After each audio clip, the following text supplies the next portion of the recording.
Take the break. It's a lot.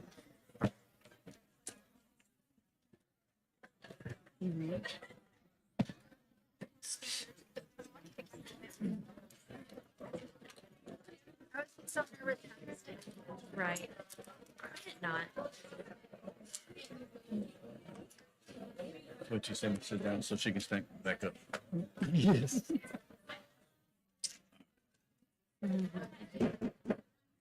Good evening. I'd like to welcome each one of y'all to our regular board meeting for the Plainview Independent School District Board of Trustees. We have established quorum.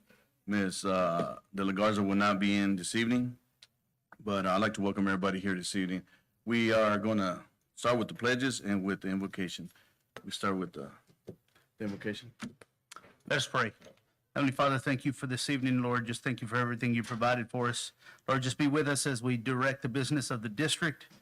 Keep in mind all the children, all the kids, all the teachers, all the staff. As we make choices up here that affect all their families, Lord, let us be diligent and mindful to your direction.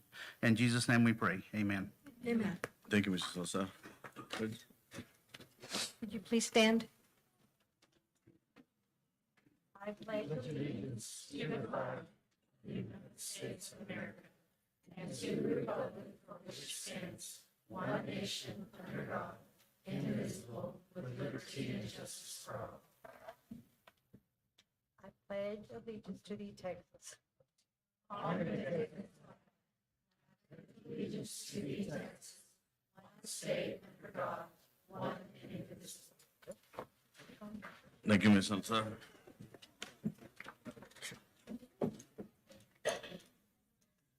This time I'll pass it over to Dr. Sanchez. Yes, sir.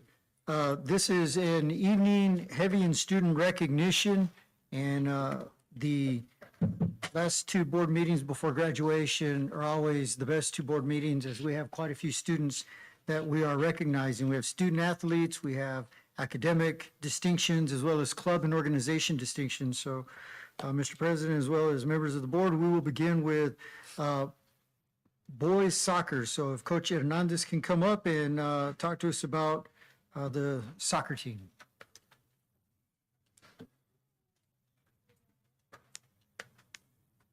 Good evening, everyone. How are we doing? Good. Good. Like as I mentioned, my name is Coach Victor Hernandez. I'm the head coach for the soccer boys. I have with me my assistant coach, Edgar Samaripa. If I can give it to him, he helps me a lot. If I can give it up, thank you. But thank you for the opportunity to be able to come and recognize these young men for the effort and the work they put this soccer season. We're very proud of them, for what they've been doing and, the legacy they're leaving and the standard they're leaving for the next young men that are coming on. So if we can get started here real quick. First one we want to start with is number 44 is Sergio Linus. Sergio is a sophomore. Head this way, Sergio. Sergio is our goalkeeper. I know he's my player and my goalkeeper, but in my opinion, I think we have one of the best goalkeepers in this area. Nice. And he's barely a sophomore, so we're excited to have him for the next 2 years and, for him to develop. If you just want to come head this way. Next one that we have is our second honorable mention, which is number 10, David Sanchez. David Sanchez is a senior. He's been with us for 2 years and very dynamic guy, very fast, very, very good with the ball when it comes to dribbling. It's fun watching him play, even when in district against those Amarillo teams, which are good. They had a really, really hard time stopping this guy right here. And so with the next one, we also have our second all district, number 17, Uriel Belmares. Uriel is a sophomore. If you want someone that's not scared to go in for a tackle and someone that's going to work hard, definition of a bulldog as well is this guy right here.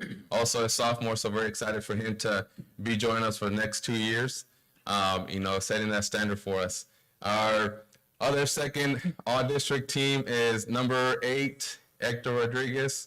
Again, these two guys, I feel like they can be related in brothers because they play in the same positions and same class, both sophomores, and they play same style. They're very aggressive, not scared to go in. Even when they were freshmen, they were going against those seniors, and they wouldn't back out from a fight. And so we're very proud of them. And our last one, he is not here. Our number 14, Octavio Luna, he is a senior. And, you know, we're very proud of him because, and I think he deserves this first all district. Octavio played all season with the herniated disc, okay? So if you ever experience that, that's a very painful thing. So that, and then 2 broken noses, okay? But that guy never stopped, okay? So in case anybody, you didn't know soccer was an aggressive, very competitive sport, it is, okay? So even if your own teammate broke your nose, but it happens all the time. But, you know, we're very proud of these young men and the accomplishments they've made. The guys that are coming back, we're excited for them to come back and keep growing this program. So if I can give it up for one more time. Yeah.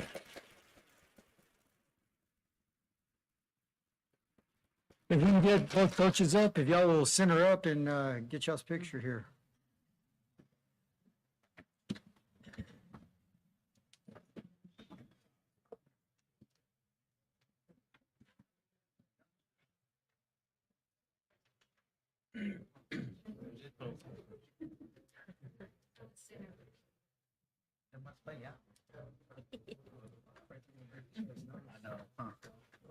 He said even if your teammate broke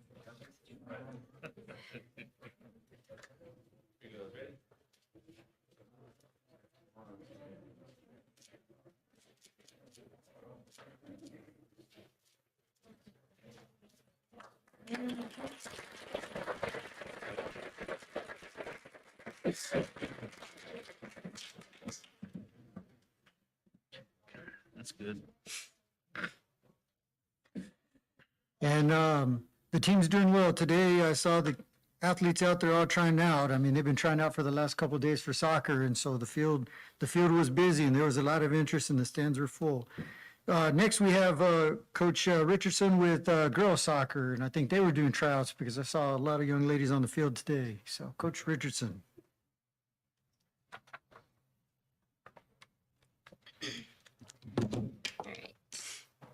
I'll try to keep it short and sweet. My name is Coach Samantha Richardson, and I'm here on behalf of girls soccer.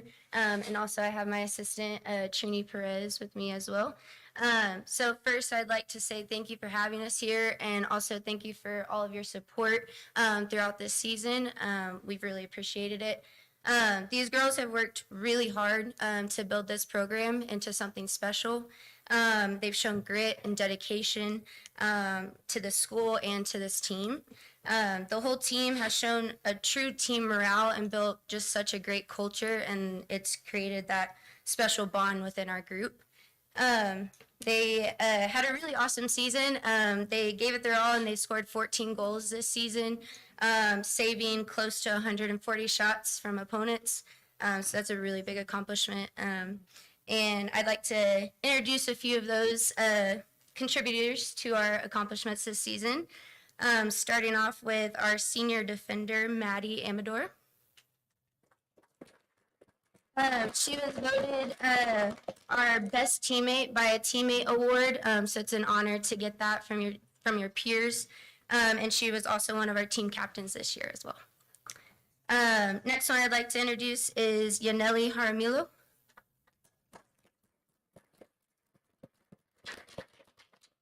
This was a huge contributor. She was our junior goalkeeper this year, so she contributed 82 of those 140 saves, so amazing honor. She got voted top dog by her teammates, and that was a full teammate award that she was given, so she's really put in a lot of work with her teammates in creating that bond, and then she also earned second team all-district honor as well.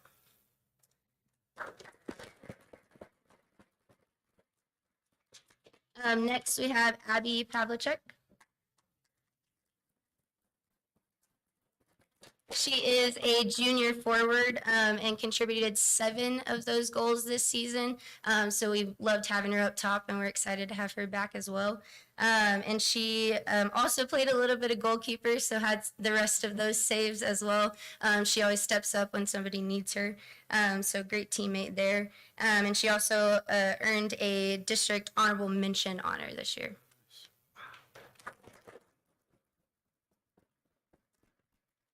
And then last but not least, our freshman defender, Allie Bernal.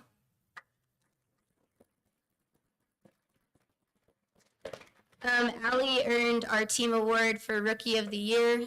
She's truly just shown what it takes to be a freshman that's in that starting role, and we really appreciate her dedication. She also earned a district honorable mention honor as well. And then we do have one more. She wasn't able to be with us today, a junior midfielder. She was also a team captain this year, Millie Chavez. And she was given our team all in, all out award. It's one of our mottos that we tried to build our team around, to never be halfway into something and give it everything that you have. Congratulations, if we can get y'all's picture.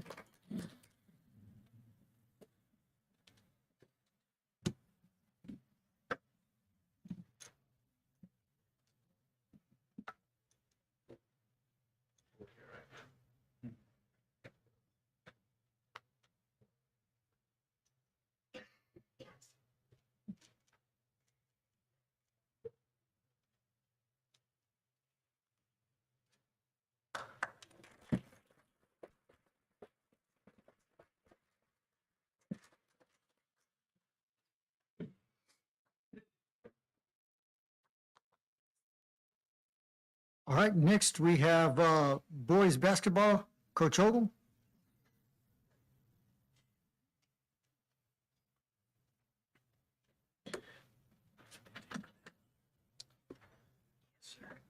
Thank you, Dr. Sanchez, and board members for allowing us to come and speak about our program and to honor our kids on the season they've had. Very, very proud of these young men. And before I get into that, I'd like to also introduce Coach Doug Davis, my assistant.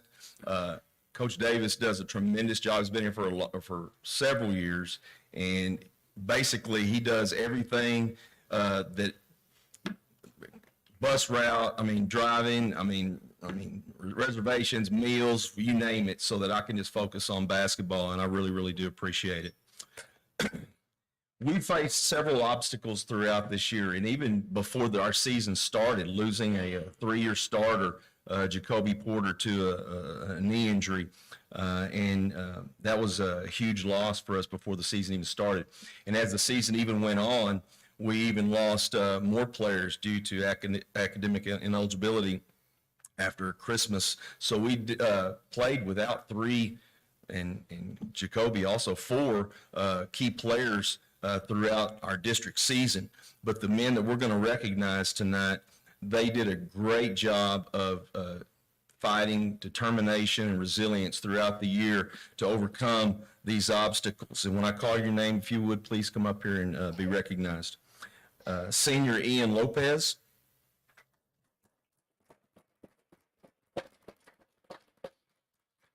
Ian was all district honorable mention, Plainview Herald Super Team 3rd team selection, Texas High School Texas High School Coach Association Academic All-State, and Texas Basketball Coaches Association Academic All-State as well.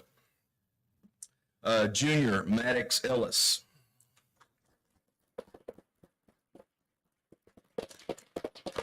Maddox was a 2nd team all-district selection, and Plainview Herald Super Team 2nd team selection. Maddox was our court general, our quarterback on the floor. He gets us going into everything, and it's his position and the way he plays it is invaluable and hard to replace. Luckily, we have him for another year. Junior Esteban Armendariz.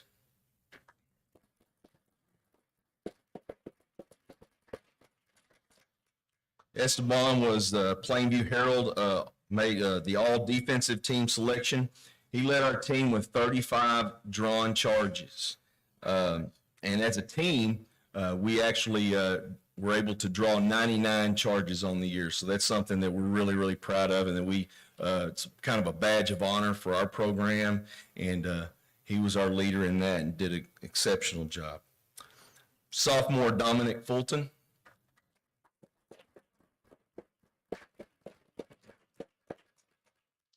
Dominic was first team all-district selection, our leading scorer, averaging over 19 points per game, and was able to connect on 92 three-point field goals on the season.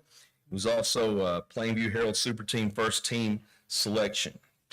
Okay, and of these young men that are standing there before you, 3 out of the 4 are returning for next season, which I'm really excited about. And we've been hosting or having open gyms on Mondays, Tuesdays, and Thursdays every week since we came back from spring break from 4 to 5:30. And we have a full slate schedule for this summer with summer leagues and team camps so that we can only get better. So at this time, if you would give these young men another round of applause.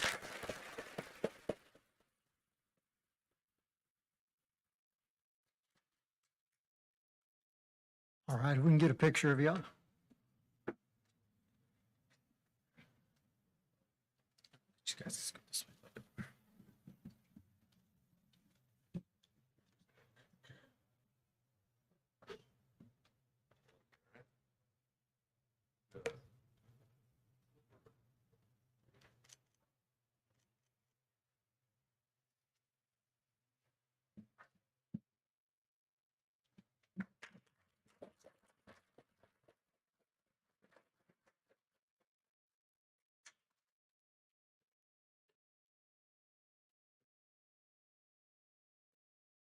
Our girls' basketball will be next month. Out of the young ladies that were being recognized, more couldn't make it than could. So Coach Alfaro asked to move that to May. So next we'll recognize girls' powerlifting. So we can get Coach Conley up.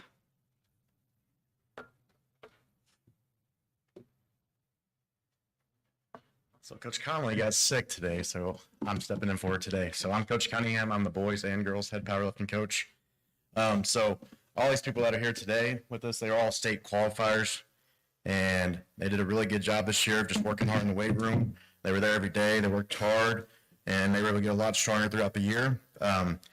Leading off, the first girl we have, I don't think she's here tonight, Kayla Ortega.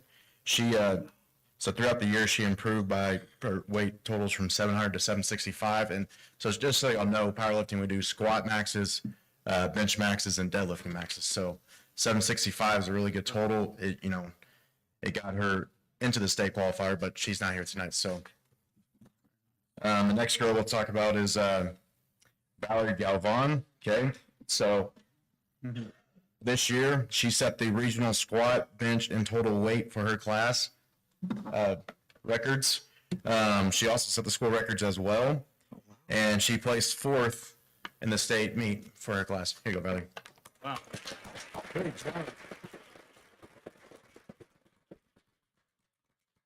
The next girl we have is Sydney Hutto. She set the regional squat, bench, and total overall weight regional records this year as well, and she did well in the state powerlifting meet as well.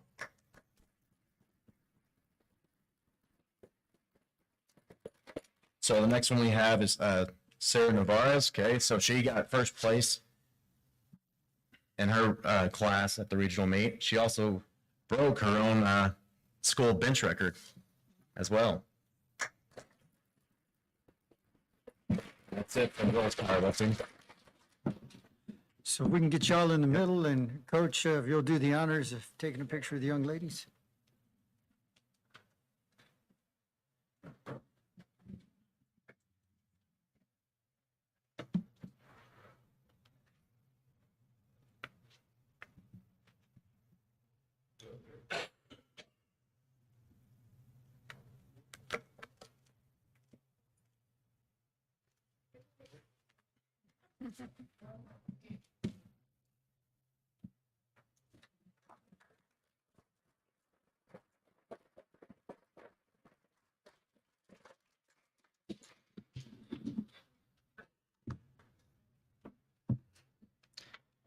All right, so introducing the guys, we have Jeremiah Gonzalez. So Jeremiah improved a lot this year. He started off the first powerlifting meet at Plainview Invitational. His totals were 1280 in the squat, bench, and deadlift. At the state meet, he got it up to 1420.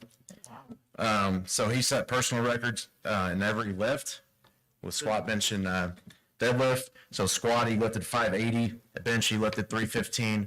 And deadlift, he improved there as well. And he was our only boys state qualifier for this year. So that's it.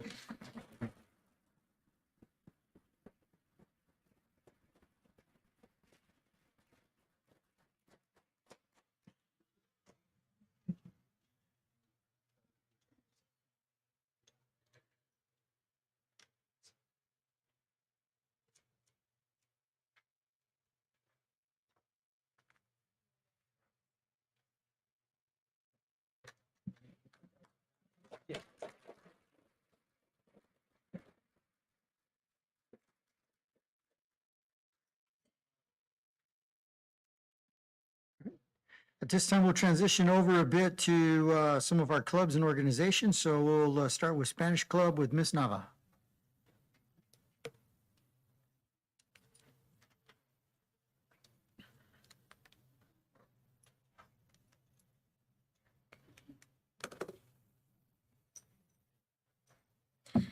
On February 8th and 9th, students participated at WBU Festival de Lengua y Cultura and ENMU's Festival Románico. The following students placed in these categories. Cassandra Rodriguez placed, third place, photography.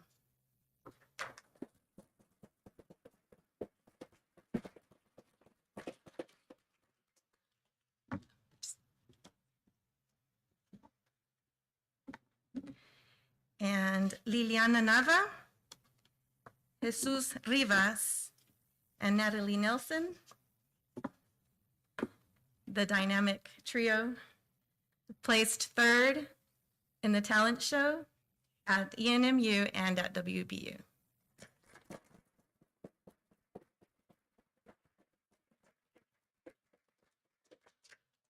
We have Giovanni Reyes, he wasn't able to make it.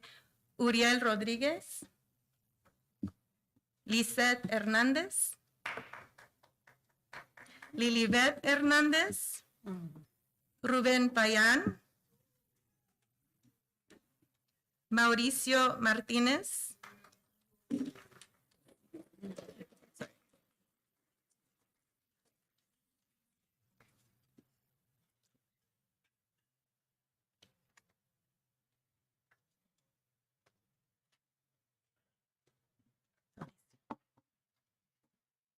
they placed first in dramatics and first in the talent show at ENMU. So, sorry, David Sanchez. David Sanchez.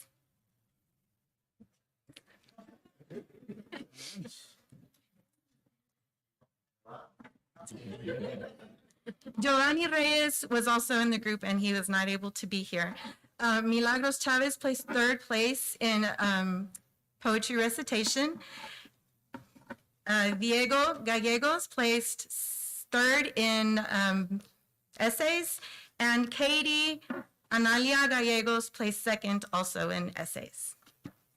Thank you.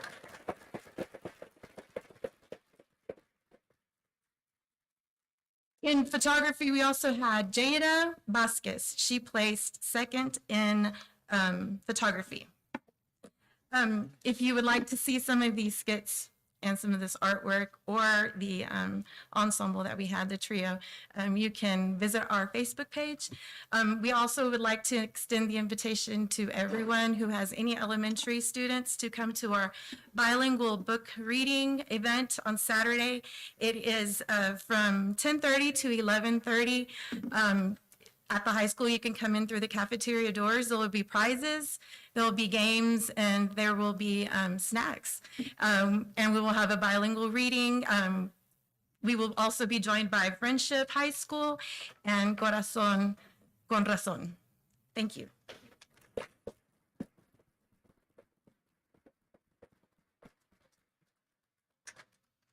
We can sit back here this time.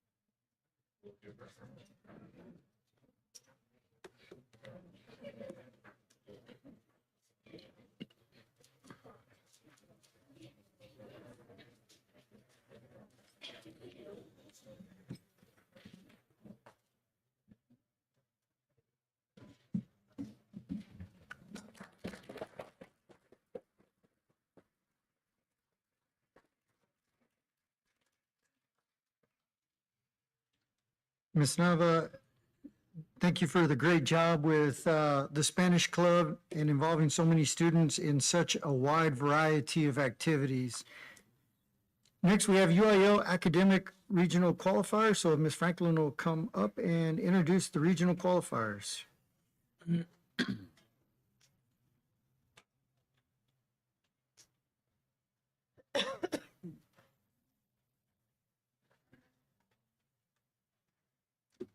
Good evening. I've also got coaches Tasha Hughes, Renee Kaler here with me, and we also have Kylie Van Pelt as one of our coaches, and Jennifer Solis and Edward Funderburg. Okay. So on April 2nd and April 12th, we took 29 students to participate in 13 different events at the district meet. And from there, we have 8 that are qualifying for region. And that region is happening at Texas Tech next week, okay? The first one that I was going to introduce was Ethan Gutierrez, who's not here, but he will be competing in computer applications and mathematics. Next, I've got Braylee Hernandez.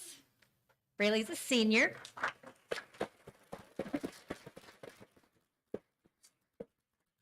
And she's going to be competing as the second place individual in computer applications. Next, I've got Annie Lynn.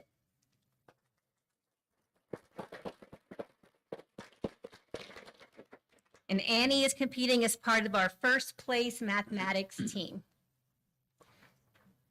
Next, I've got Diego Mendoza.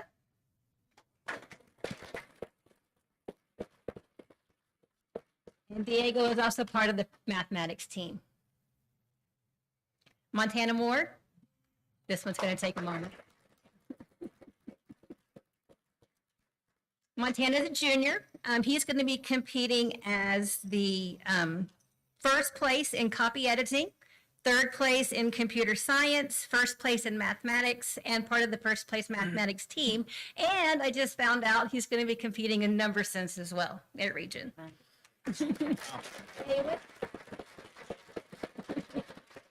All right, Eowyn Thornhill, also a junior. Eowyn is competing as the second place individual in literary criticism and third place individual in mathematics, and is part of the first place mathematics team.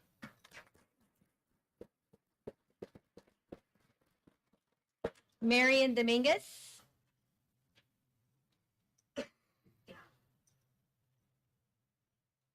Marian's a sophomore. She is going to be competing as third place individual in computer applications and third place individual in accounting.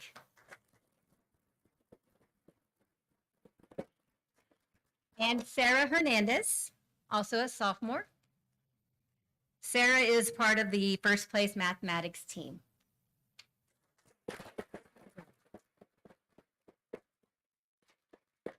Wish us luck at region, because next step is state, hopefully.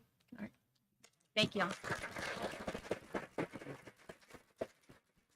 We can get y'all up for a picture, please.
Outstanding. Next, we have our student council, so we'll have Ms.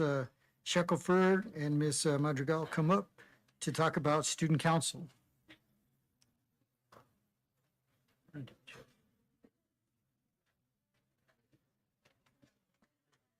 Hi, Kelly Shackelford. I am the current sponsor of the Plainview High School Student Council. We came and talked to you in the fall about our ambitions at state. We did not win secretary at state, but we had 4 people running against us, so it was a pretty big deal. Aiden's speech was very passionate. His skit was excellent. And all the kids that are here today, they participated in that skit. They did a really great job, and they represented our campus very well. And they presented a rev up for responsible driving, and we are also presenting that next Thursday at 1:30 at the high school for the students at the school, if y'all would like to come and see that. With our rev up for responsible driving, Aiden has taken that a bit further, and he wants to talk to you real fast about that before I finish what I'm doing. Good evening, ladies and gentlemen of the school board. Though we may not have secured the position of TASC secretary, our commitment with our platform, Rev Up for Responsible Driving, remains unwavering, and inspired by advisors from other schools who shared their insights with us, we recognize that teen drinking and driving is a pervasive issue that affects many communities.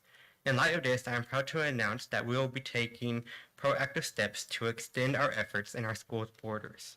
I'll personally take charge of the Rev Up for Responsible Driving program as an outreach initiative, inviting other schools to collaborate with us on similar projects. Our recent car show exemplified the impact of community engagement, and we are eager to continue and expand upon this success. Together, let us continue to drive change, promote responsible decision-making, and safeguard our communities against the dangers of underage drinking and driving. Thank you for your support and belief in our mission.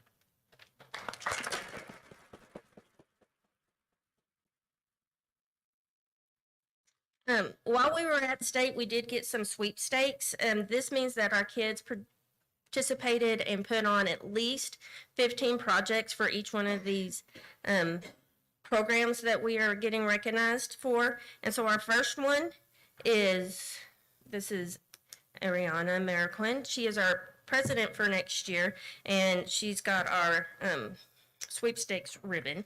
And so we have our energy and environment, where we got outstanding program for our energy and environment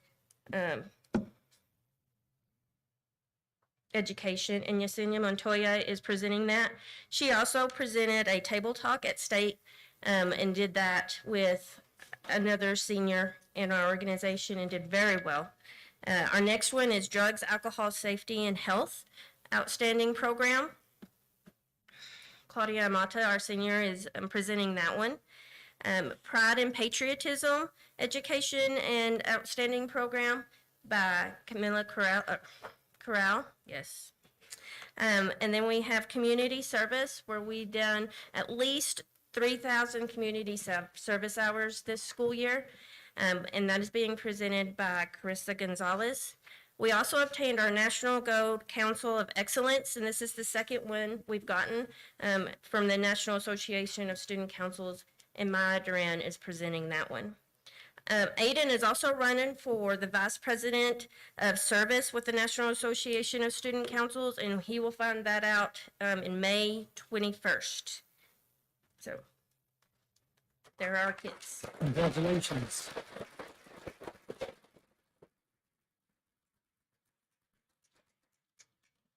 And get everybody up for a picture, please.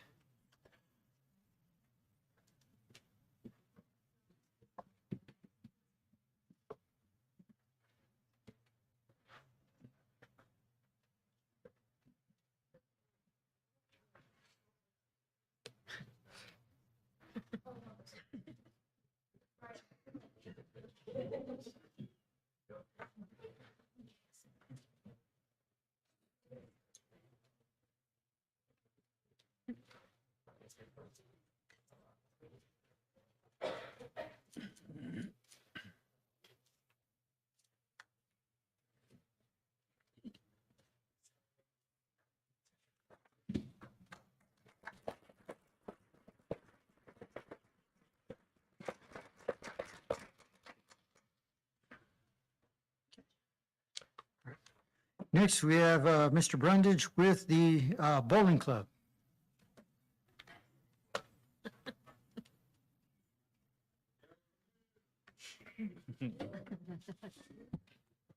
Hello, school board and members. I'm Coach Ryan Brundage. I'm the high school sponsor for the bowling team. So essentially what we wanted to do was add more opportunities for the kids to get scholarships. And then when we found out that there was a lot of stuff going on, we decided to have it happen. So I'm going to introduce head coach Scott Clevenger, and he's going to give the details of what's going on with the team.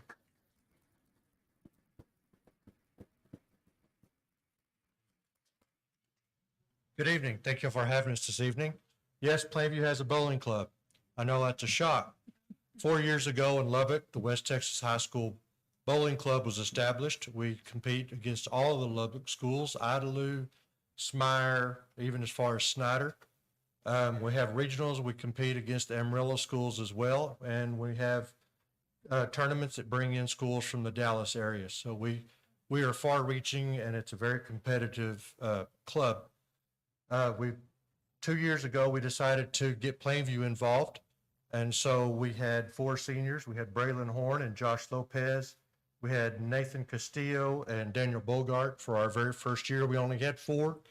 It takes 5 to make a varsity team. So we had to bring in a kid from Snyder who filled out our co-op team. This year, with the help of Coach Ryan, we were able to put together a full team as well as a little bit of a JV team. And we competed quite well. Out of 12 schools in Lubbock, we finished 5th in our district, and that is wonderful for having so many first-year students.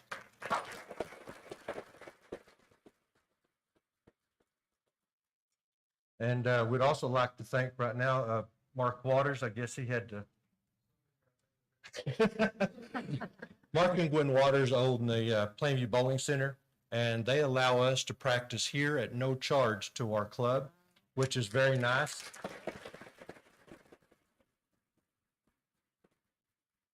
And as of right now, it is probably the best and the cheapest entertainment in Plainview. There's not a whole lot going on. So I really do appreciate them. I'd like to recognize our seniors, Braylon Horn and Joshua Lopez.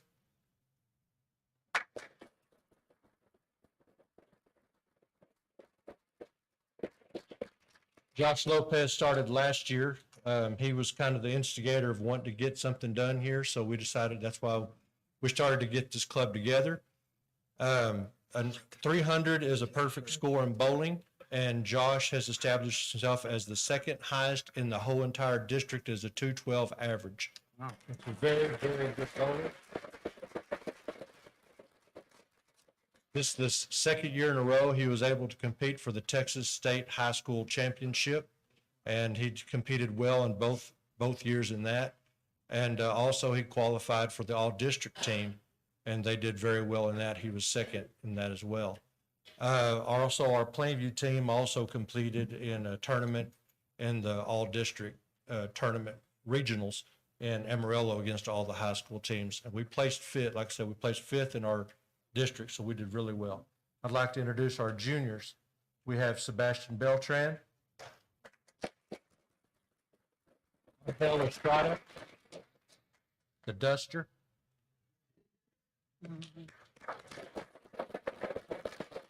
Jonathan Solis, and Daniel Panchenko. And our lone sophomore is going to be getting our bringing up our next squad. We have Gio Moreno. We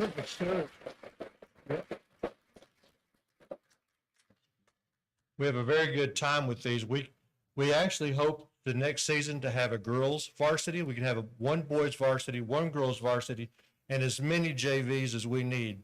Everybody who tries out gets a spot. We don't have a bench.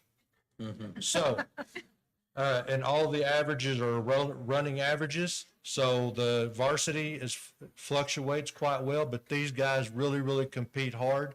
They did not back down from the big schools, and they showed them that Plainview is here to compete, and we will take over. So thank you, Ben.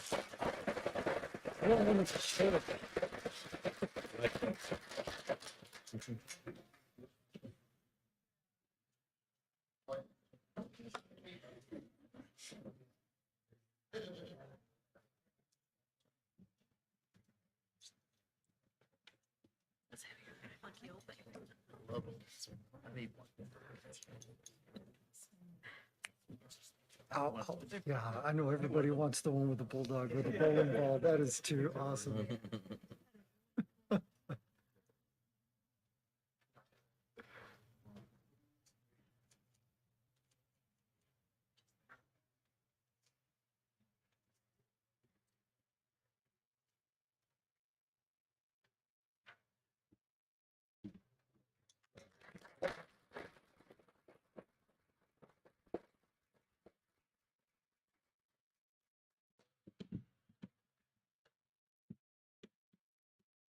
Everyone's admiring the artwork on the back of the red tops. If y'all didn't see that, that's some impressive stuff. So good job, guys. All right, we'll transition next to honoring and recognizing some teachers. And so Ms. Tanya Cassie will be here to present the mini grants and talk a little bit about those. I guess Ms. Pardo will be doing that for Ms. Cassie. Good evening, board members and Dr. Sanchez. Unfortunately, Ms. Cassie could not be here today. She was very sad because this is one of her passions, is to raise money for our teachers. So I'm here on behalf of Mrs. Cassie. She is the executive director of the Chamber of Commerce. Every year, the Chamber of Commerce seeks donations from businesses and individuals to support our teachers with a scholarship for their classroom.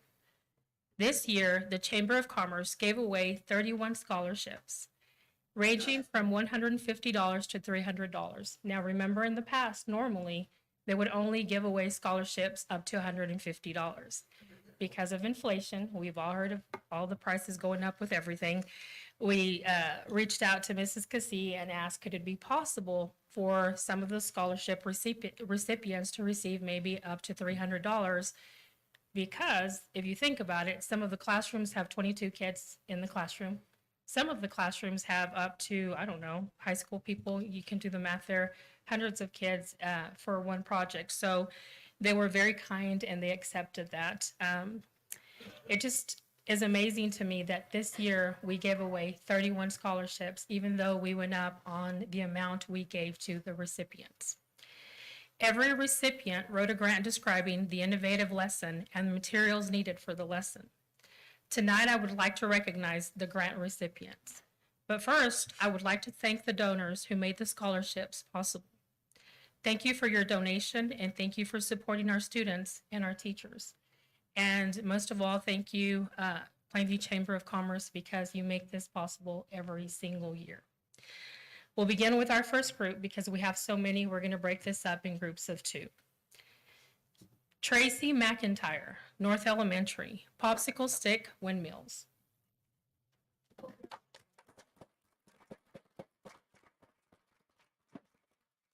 Allison Sell, Central Elementary, puppets and more for the music classroom. Sarah Marquez, gifted and talented, games and grit in the GT classroom. Nicole Abel, Ash, invigorating intervention.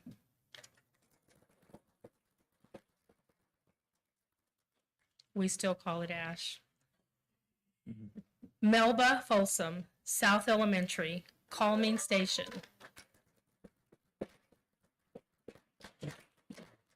Eric Mears, Plainview High School, marksmanship and physical fitness.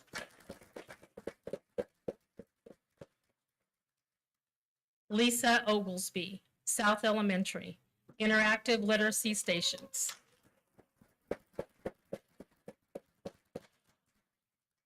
Brett Wright, intermediate, 5th grade social studies. Catherine Simmons, intermediate, March Madness Star Review.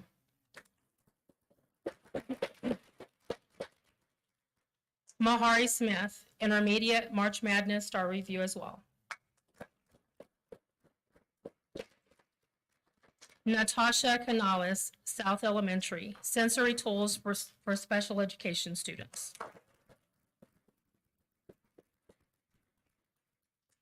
Bethany Gomez, intermediate, fifth grade social studies, the American Revolution.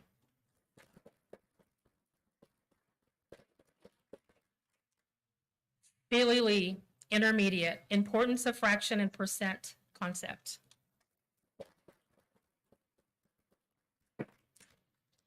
Irene Molinar, intermediate, fifth grade social studies, colonial Williamsburg.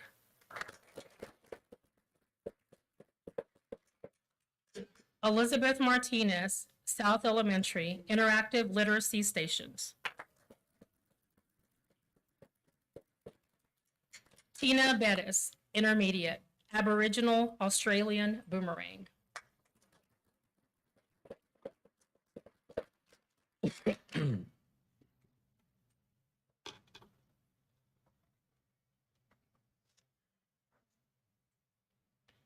I think we probably have enough for this group. Is that good? Okay, can y'all kind of gather at the center?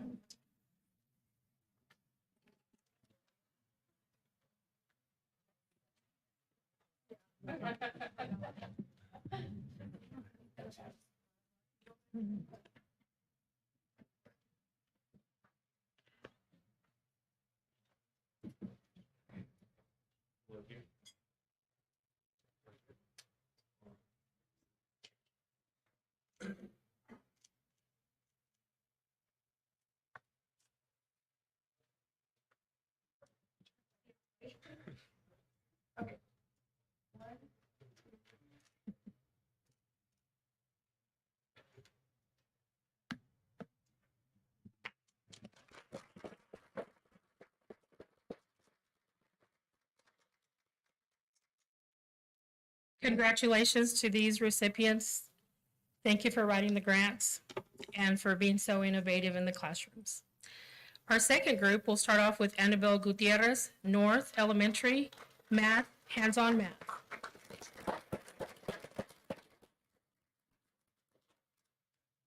Adelita Sutherland, Central Elementary, Central Yearbook and Editing Club.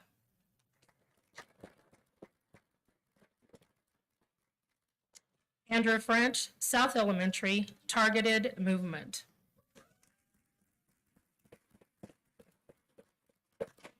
Jim Hambright, Junior High, All About Reading.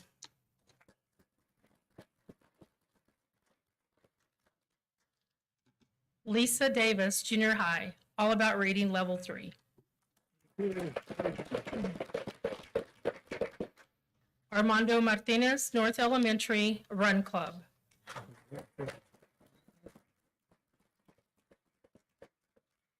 Olivia Stanfield, Intermediate Functional Special Education.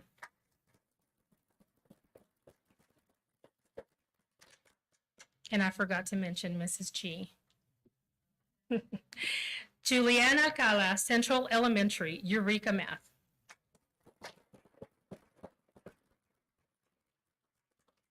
Erica Garcia, Intermediate, fifth grade Social Studies, Civil War.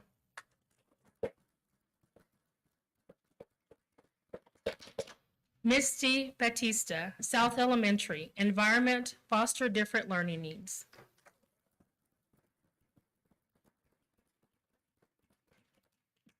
Charity Alderson, Plainview Collegiate, Expanding Literature Opportunities for Students.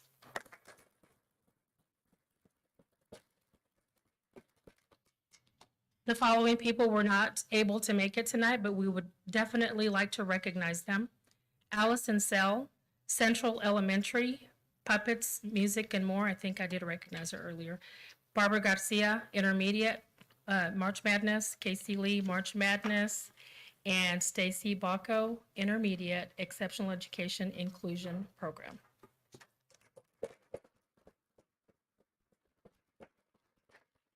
Congratulations to all of you. Let's give them another round of applause.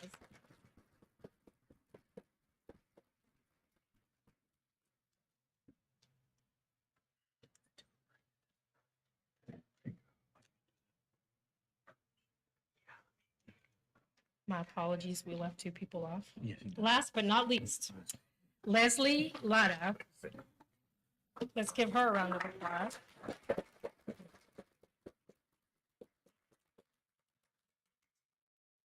Mahari Smith.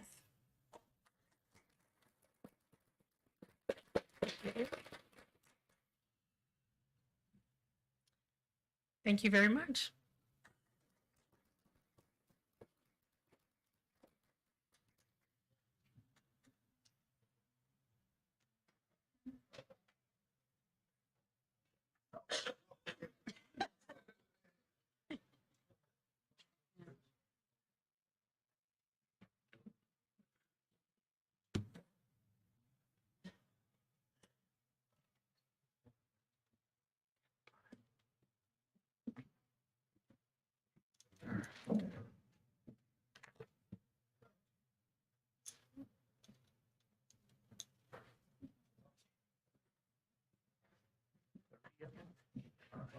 They funded them all.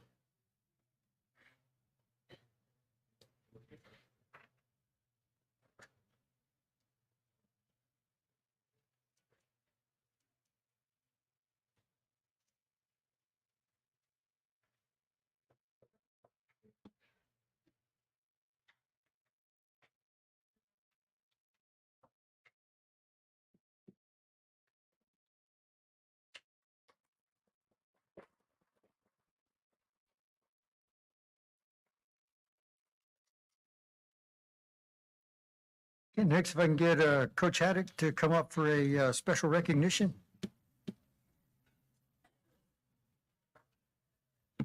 Thank you for having us. What a great night and just a lot of awards to give out and people to recognize. And we got to recognize one more person.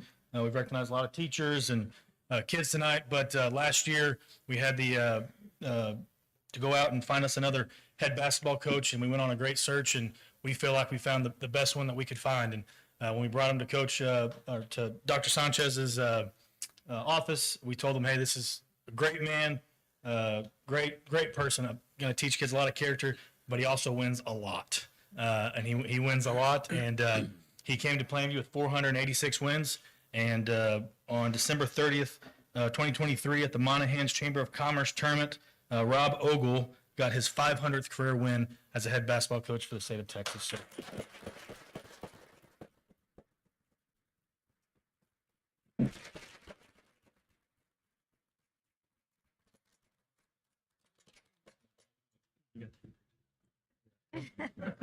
We won't make you give a speech, but we do need you to get a picture.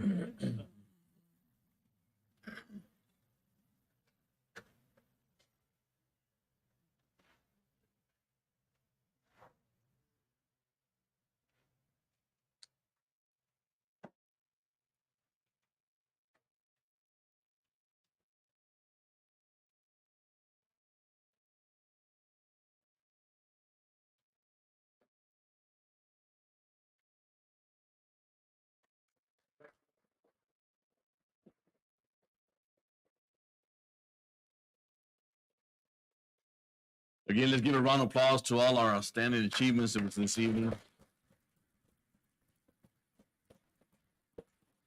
Great job, Plainview. At this time, I'm going to give about a 10-minute break. So we're going to break and then we'll come back and continue our meeting. Thank you again for those that are going to leave. Thank you for coming tonight. Good. Awesome.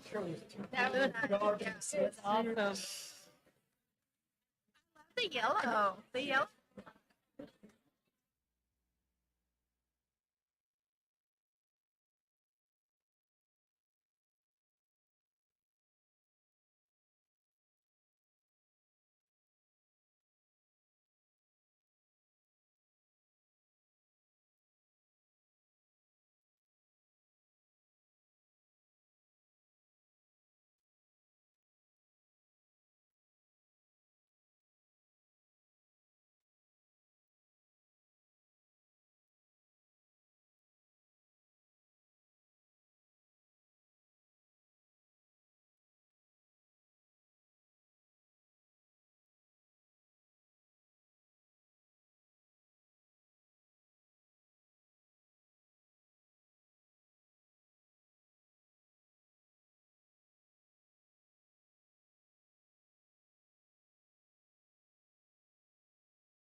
Red sweater.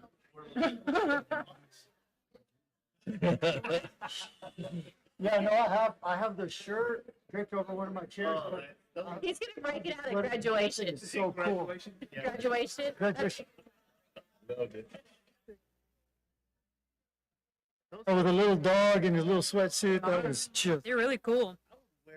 Yeah. Had a bowling bulldog on the back. Ready? Yes, sir. All right, let's continue our More than. meeting here. I think we're gonna jump into the superintendent's report. Yes, sir.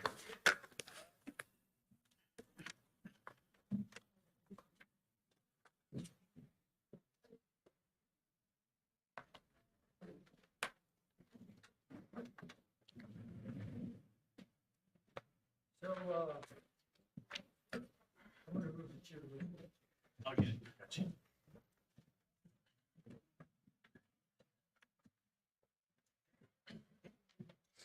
I was tempted to ask Mr. Soto if I could do this with all of the crowd here because I think people need to know this, but everything was way too positive, so I didn't want to get them into thinking yay and then, well, what's next? So this is a budget outlook for 24-25. Context is everything. I found this to be a bit ironic. Governor Greg Abbott says U.S. economy is doing so well because the Texas economy is doing so well. And the governor's bragging about how well Texas is doing. And for those of you who don't know, there's over $30 billion in surplus that the comptroller has identified that the state of Texas is sitting on. So the governor is making a very accurate statement that, yeah, you could say the U.S. economy is doing well because Texas's economy is doing really well. So the reason I put this up here is to frame the problem. And the problem isn't a bad economy in Texas. Rather, the context is the economy is so good in Texas that the national economy is being anchored by the Texas economy. So we have 30 billion in surplus, but nothing to drink. So if you'll imagine Texas public schools, we're like, you know, the castaway on the little raft and there's water everywhere, but you can't drink it because it's salt water. What's it have to do with anything? This is an article that came out in February on the 14th of this year. Questions remain about Fort Worth ISD's layoffs, budget cuts after school board approval. Fort Worth ISD says it is facing a $43.6 million shortfall for the next school year. Now, mind you, Fort Worth ISD adopted a deficit budget this year, so you're taking the deficit they assume this year on top of the $43.6 million that they anticipate for the following year. So what did the board do? Because you have to balance the budget. One of the primary responsibilities of the board is fiscal oversight, make sure the bills get paid. The board voted unanimously Tuesday night to approve job cuts, but no teacher jobs are being eliminated. The district won't make public how many positions are being cut or how much the budget shortfall is being made up through layoffs until the people whose jobs are impacted are told. The district says enrollment is down, COVID-19 relief funding is running out, but the district places much of the blame on inaction by Texas lawmakers. We have a governor and legislature holding our schools hostage. There are millions allocated for schools, but they won't give us the money, said Fort Worth ISD Superintendent Angelica Ramsey. All of the money for teachers raises nothing. If you'll remember at the beginning of the year, the governor asked the commissioner to pull together a teacher retention task force. And this teacher retention task force talked about perhaps looking at anywhere between $6,000 and $8,000 per teacher as a raise if you work in a rural district, because rural districts are harder to staff than urban. And urban districts are anywhere between $3,000 to $4,000 a teacher. That was a recommendation, one of them that came out, as well as taking a look at insurance, taking a look at retirement benefits and whatnot. And so there were to be these millions of dollars allocated to this. So that's what Superintendent Angelica Ramsey is referencing, that they'd said the money would be there. To save money, Denton ISD freezes hiring and postpones opening of new elementary. Because of budget constraints, Denton ISD officials have frozen 78 staff vacancies ahead of the 24-25 school year and delayed the opening of Fred Hill Elementary School in Little Elm. So if you're reading the article and tying those two things together, yes, they built a bond-funded, brand-new elementary school, and no, they will not open it next year because they don't have teachers to staff it, because to balance their budget or to try to account for their deficit, they're going to freeze 78 staff vacancies ahead of the next school year. So if you read the bottom, Jennifer Stewart is their finance person. So Jennifer Stewart, the executive director of budget for Denton ISD, mapped out the latest budget numbers for the current school year and expectations for the 24-25 school year. Currently, that means this year, the district is operating with a $17.26 million deficit budget. Projected revenue for this school year is $315.2 million, but projected expenses are $333 million. All right, so they're already $17.26 million in the hole this year. They built a school. A school needs teachers and custodians and maintenance, and it needs utilities. So you have overhead costs on top of personnel costs, on top of the costs of transporting to and from and food service. So when you look at where they expect to be in the following year is they have to account for not just the $17.26 million deficit budget this year, which means there's already a hole. It means, well, they anticipate there's going to be a hole next year. So that 17.26 is going to be a bigger number going into next year. Now, again, remember, Texas's economy is holding up the national economy because it's so good. This one was published in March of 24. Districts struggling with budget choices. As they enter the 24-25 school year, Ector County ISD is facing a $24 million budget deficit. If you read on the bottom, at the elementary level, classes will go from 25 to 29. Now, they're already at 25 because they had to increase them last year. And they'll go from 24 to 29 at the secondary level. So about a 1 to 30 student to teacher ratio. Trying to figure out how they're going to account for a $24 million budget deficit. How's the capital doing? Fast growth district, a lot of people moving in, high property values, all the things that factor into funding.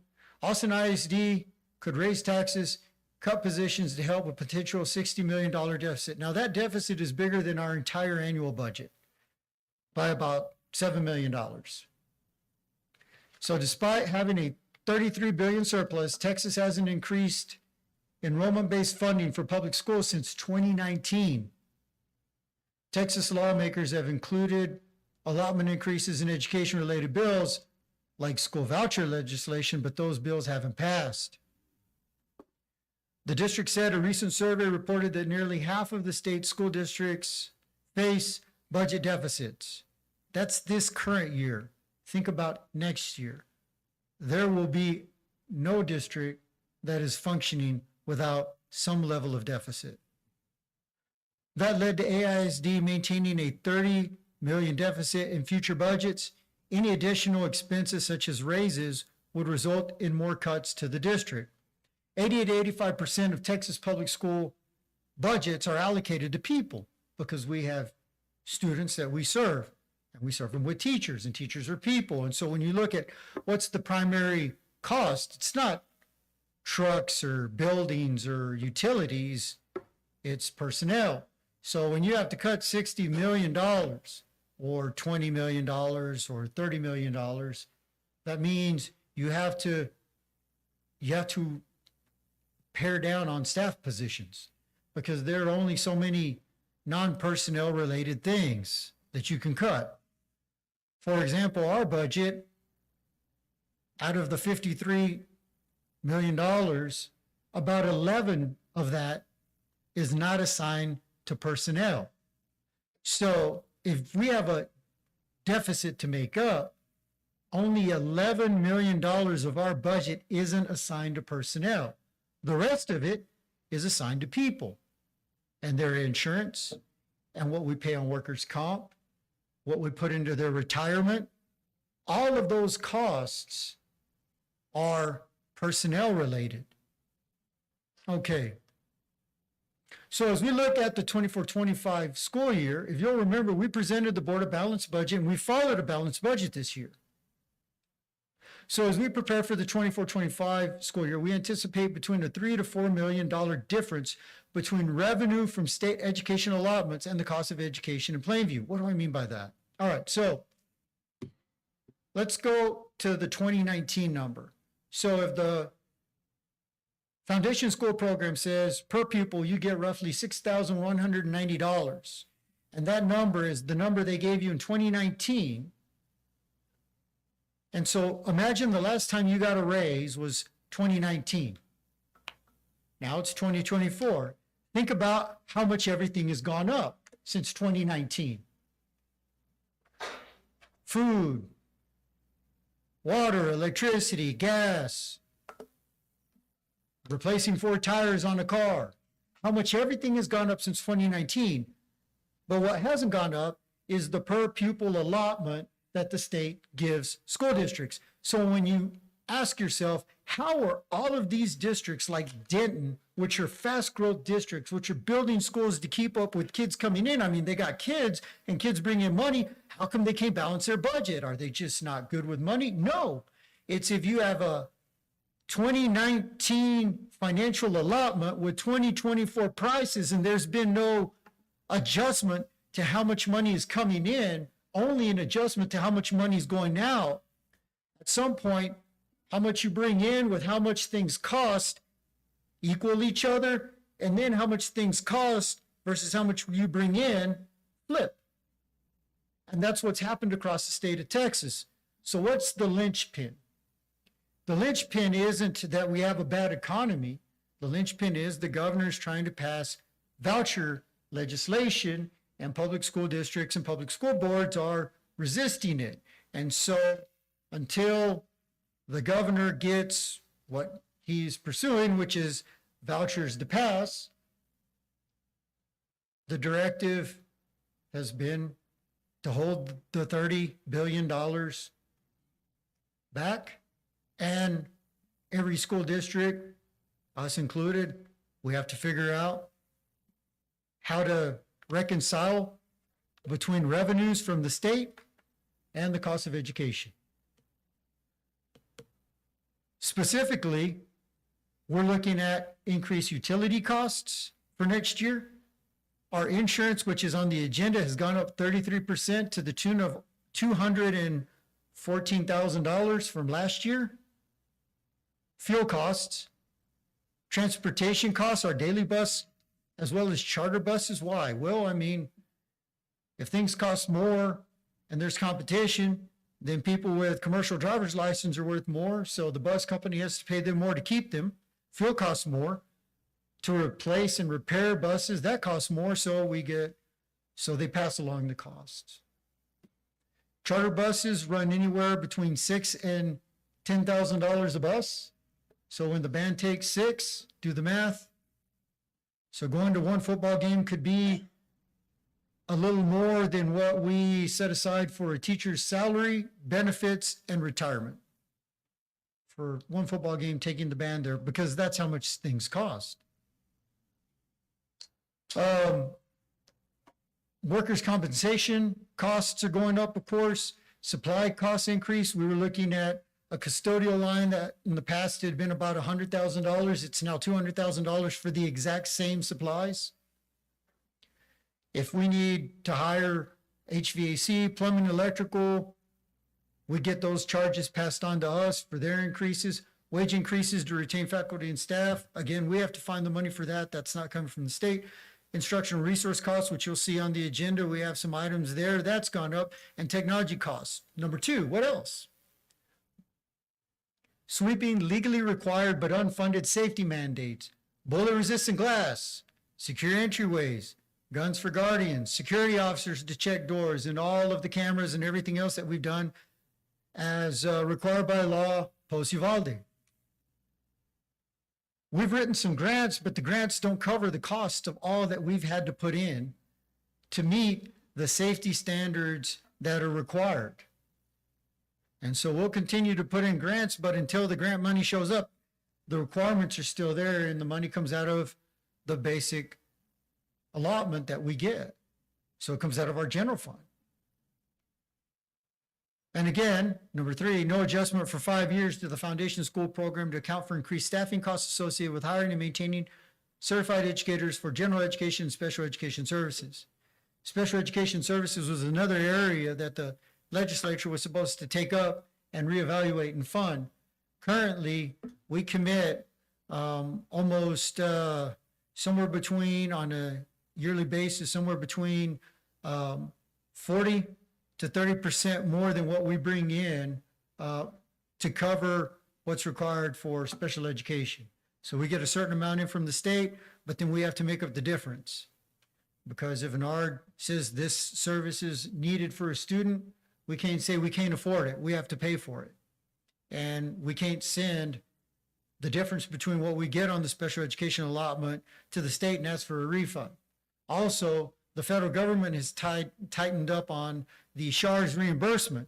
So where we used to get between $900 and $1 million back on the SHARS reimbursement, we're getting about $600,000 back. But we still have to provide the service, and all of the external services that we have to contract for, as well as the ones we offer here in district, the price for that has not gone down.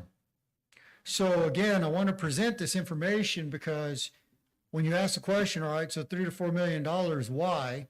Well, on tonight's agenda, you'll see some of the why. But the biggest why, again, goes back to what every district in every article that I pointed out stated. Over 30 billion in surplus, and the basic allotment hasn't been increased for 5 years, and inflation from 2019 to today is increased if you take a 4 to 8% average by over 30%. So everything costs 30% more. So that means your dollar goes 30 cents. It's 30 cents shorter than what it was in 2019. All right, so what's that mean? Well, what comes next is, and we'll begin looking at this together, consolidation of central office responsibilities by eliminating positions as people retire or resign in central office, as well as reassignment of some of the positions where we have vacancies. So we're in the process of evaluating every vacant position in central office, and we do have a central office hiring freeze, and anybody that leaves a central office position, we will not rehire. We'll redistribute the responsibilities. Limit out-of-town travel for all purposes. Professional development, we're going to have to take a look at that for student travel as well. And Coach Haddock, Coach Alfaro, Mr. Kelly have been great in helping us problem solve through this. Eliminate support positions across the district as people resign or retire. We had a police officer who resigned, and that position is frozen. So we won't replace that position until the legislature makes some kind of move. So that's an example of a critical area where we would love to rehire, but it's, as you saw in the Denton example, they're not rehiring anybody but teaching positions. And we're in that same position now. Every district in the state is. Identify programs for consolidation to limit duplicative costs. Review transportation costs such as charter bus costs and existing transportation services. So we're going to have to take a look at our current bus usage. Do we have empty buses? Do we not have full buses? If we don't have full buses, we need to figure out why. Identify efficiencies in utilities across the district, as well as freeze all hiring in non-teaching areas. So we're talking paraprofessional, office staff, and as I already mentioned on the top of the list are central office positions. At this point, we've identified 9 central office positions that will not be refilled or will be eliminated if they haven't been filled by this point. And those responsibilities will be redistributed. So again, I wanted to put this out, and we'll begin engaging in future board meetings in this conversation, because in June, we'll begin with our budget workshop. In July, we'll begin with our budget workshop. August is where we get to the point to where we have to start talking about an adopted budget, adopted tax rate, and everything else. But it would be foolhardy to cross our fingers and hope that the legislature will figure it out, because they've had a year to do that, and they haven't. We believe, being chief financial officers, superintendents, as well as the Texas Association of School Boards, that the only movement we anticipate will happen is after the election in May. And if the governor gets a legislature that he thinks is friendly to vouchers, there'll be a special session called to try to push vouchers through. And if vouchers pass, there'll be some relief to public schools. But then the question is the relief to public schools offset by the number of people who take vouchers? So you get some money in, you've already hired all these teachers, you've already signed all these contracts that we're about to have to get into the swing of signing because we can't go without liability insurance. And then you have a mass exodus of students if they take vouchers. So how do you balance your budget? So that's the potential next wave of, okay, so what are we going to do? And I'll end by going back to the initial point. This isn't a crisis because of an economic travesty. This is a manufactured crisis driven by a agenda to move vouchers into Texas public education. So if there are any questions, I'll be happy to answer any questions you may have.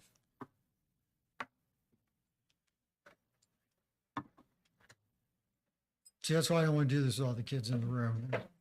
Make everyone sad. No, it does. It takes a lot, right? You know, and I think it's good in preparation and us doing the due diligence of the district.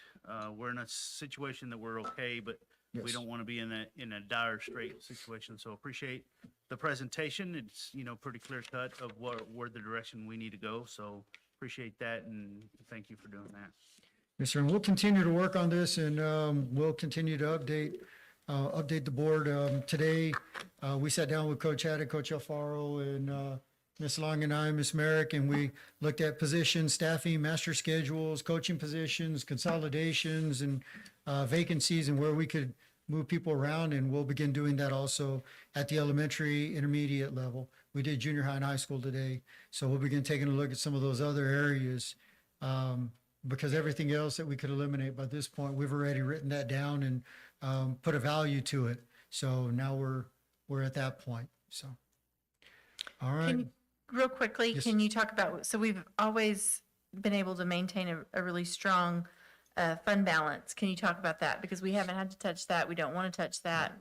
Can you talk about that? Right, we're sitting at about 28.5 million. And the reason we're sitting at 28.5 million, it comes down to improvements that were not bond funded.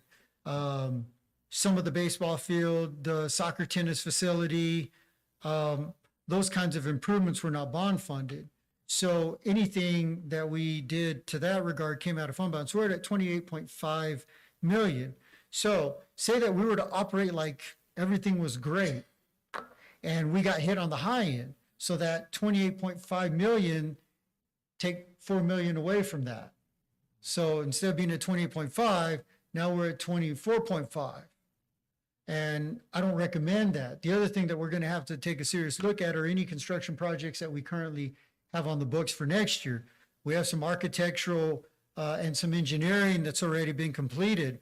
But at this point, I don't know if it's prudent to proceed forward with construction projects when we're already looking at a potential budget shortfall between revenue and expenditure.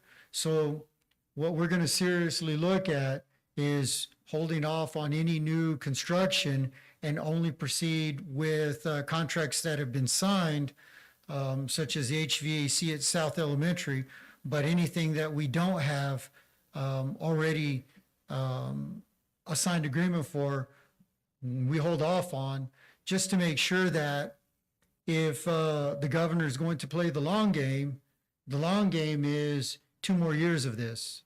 And we've seen this. I mean, in 2011, 2012, it was the same thing. You guys who were on the board, Mr. Soto's on the board, no, Ms. De La Garza's on the board, Ms. Salazar may have been on the board when the district passed RIF policy. So we have a strong fund balance, but if the legislature continues and we have 2025, 2026 price increases, which we think will be between 8 and 10%.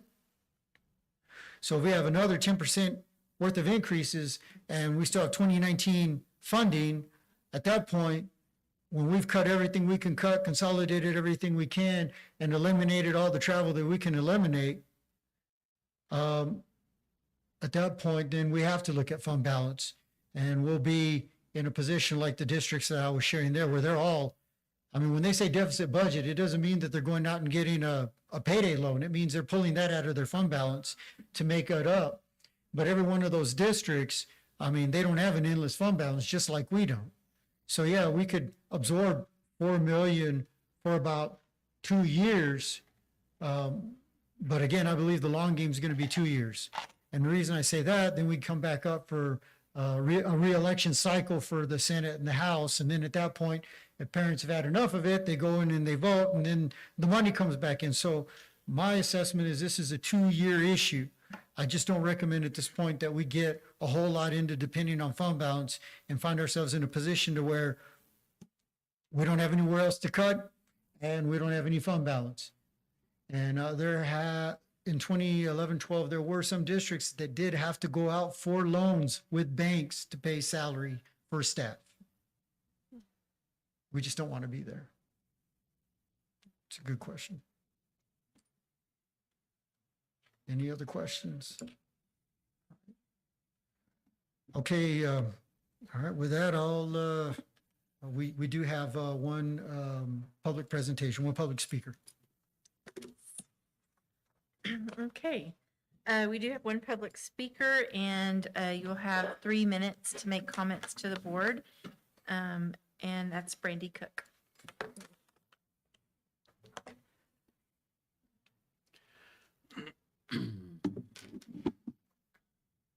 Hello, I am Brandy Cook. I currently teach at Plainview ISD. I teach at PCHS and PHS. And first off, may I say thank you for your time and thank you for everything that you do for our students and staff here in Plainview. Last month at the board meeting, I had the opportunity to observe your conversation, and you were talking a lot about the high school PLC time. You asked to have data on that, and data is a wonderful thing, but there's something that I believe that you will not be able to see in the data, and those are things that I would like to bring to you today. I want to take the opportunity to express to you how invaluable that PLC time is to share some information about items that cannot be seen.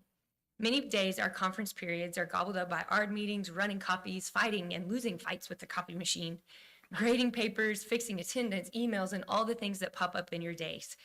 Our PLC time that is designated on Friday begins at 7:50. It is a protected time, which means there are no meetings, no students, no interruptions. During this time, it is mandatory for all teachers to attend. In that time, we have norms and guidelines that have been set up with our groups. Those of us that are in non-tested subjects, which is the majority of the teachers on campus, have the opportunity to plan lessons together as a team, to take the disaggregated data and disaggregate data from our tests, create resources and lessons in our cohorts. We have many teachers in the district, as I'm sure you are aware, excuse me, I'm sorry, I pushed the wrong button, that are first-year teachers, first-time in Plainview teachers, others who are seasoned teachers that are teaching in new content areas, teachers who teach multiple preps and subjects, or teachers that have been placed in long-term subs. Most of these teachers will tell you that the Friday PLC is one of the biggest reasons they have been able to stay afloat. Without this time, it is virtually impossible to meet with content teams. I hope that the data that you receive, as well as the information you have here, will help you see how very necessary the Friday PLC time is for us teachers at the high school. Thank you so much for your attention, and y'all have a wonderful day. Thank you. And if y'all don't mind, I'll add this in as an addendum to the superintendent's report. Ms. Pardo and I met with Mr. Reagan this morning. He will sit down with the PAC, which is his campus team, to take a look at the adopted school calendar and identify days where they feel the PLC time would be beneficial and necessary, and then some where we have holidays, where we have a Monday when we return. One of Mr. Reagan's statements was, after testing, it's not as necessary. So with the allotted minutes that we have, the first step is for Mr. Reagan to get with his team to look at the calendar and identify which dates they don't need, which dates they feel would benefit them for planning and student performance purposes, and then to see what minutes we have, and then work from there. So that was a conversation that Ms. Pardo had with Mr. Reagan at the end of the last meeting, and then one that we followed up with today. And so there'll be a solution. I feel confident that we'll come to, and at that point, I'll include that in the superintendent's report on what the solution is, and as well as how we ensure that everybody who's supposed to be there is there on time. Thank you. This time, we're gonna go into our business items. Okay. The first business item is consideration and approval to accept LEDA Workforce Commission grant. We like grants. Okay, Ms. Long will present this one. Good evening. Earlier this year, we applied for another LEDA grant. Y'all approved one that we got awarded kind of at the end of last year, but this was a new one. And so I'm here to ask for your consideration and approval for that LEDA Workforce Commission grant, valued at $13,959.45. That's going to be funded by the Plainview Hill County Economic Development Council and Lubbock Economic Development Alliance Association for CTE. Specifically, we are going to purchase Mr. Stokes some small engines for them to work in his class. So that's what we're looking for there. I mean, you can see the description there, but that is for his agriculture, technology, and mechanical systems class. Okay, so on behalf of the administration, we'd like to recommend the board approve accepting $13,959 for the LEDA grant. Board, any questions, comments pertaining to this item? Just to follow up on some of the budget stuff that we've been talking about, I don't think that we give enough credit to the people in this district that find these grants and write these grants, because we have been able to buy many things within the district in the last few years with grant money, and those are not easy to fill out. They're not easy to find, and I appreciate all of you in the district to work to find those and fill those out, because that has really helped out the student. I mean, with these students sitting here today, when you think about all that goes on in the district, these grants have really been beneficial over the last few years. Definitely. Thank you. No, we mentioned some mini grants this evening, and I mean, from 150 up to 14,000. I mean, we're good on that. Any more questions, comments, board? Not at this time. I'll entertain a motion for item number 1. I'll make a motion, we approve and accept the LEDA Workforce Commission grant for $13,959.45. Thank you, sir. Do I hear a second? I'll second. Got a motion and a second. All in favor, say aye. Aye. All opposed, nay. Motion passes 6-0. Thank you. Thank you. Thank you.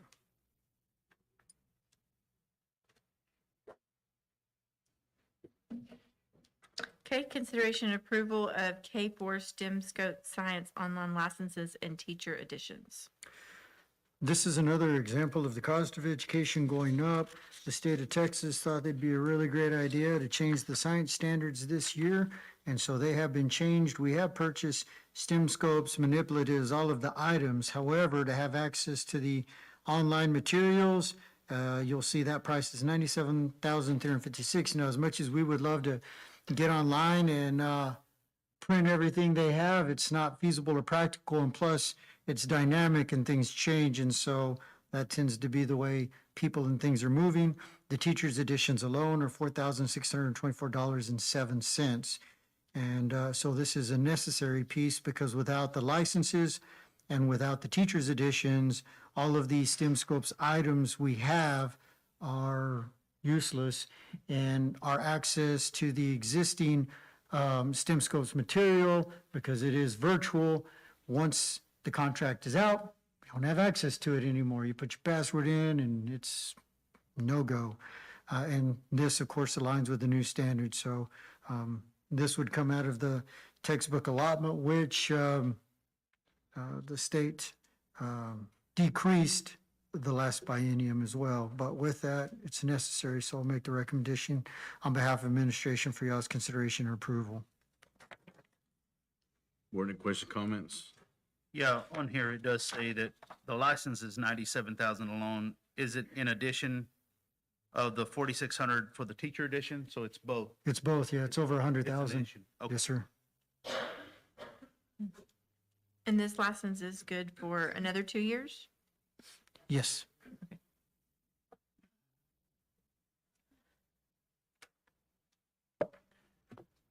Board, at this time, I'll entertain a motion for item number 2. I move we approve the K4 STEM Scope Science online licenses and teacher editions. Thank you. Do I hear a second? I'll second. The motion is second. All in favor, say aye. Aye. Opposed, nay. Which is 6-0. Okay, next we have consideration and approval for selection of the district auditor for 23-24 school year.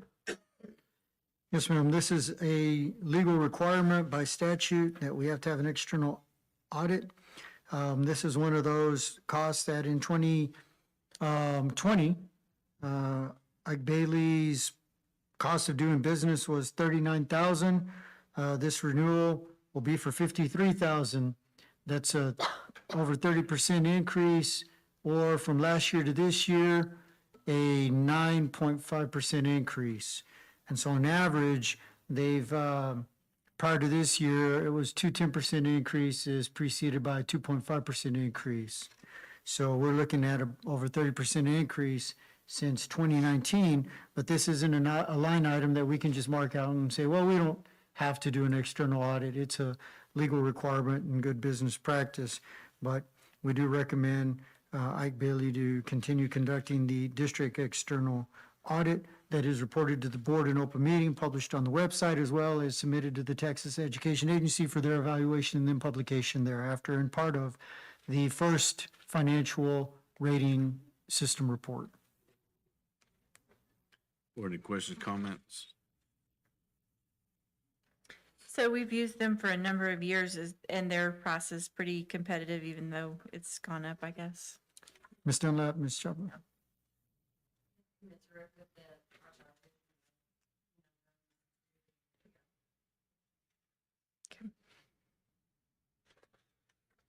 More questions, comments? Not, entertain a motion for item number 3.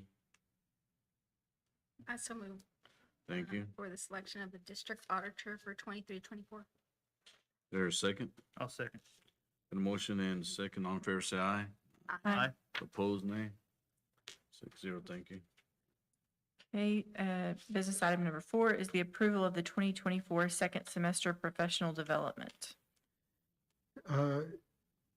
Yes, on this item here, we are reducing a tremendous amount of summer travel. Unless it is absolutely 100% necessary, we will not be engaged in professional development that requires travel from this point forward.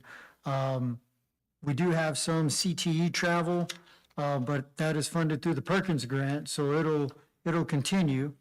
But unless it is absolutely necessary, we are canceling that. And I appreciate Chief De La Garza worked with me on this, and he's going to look at certification. And so they're not going to San Marcos this year. They're going to do it virtually.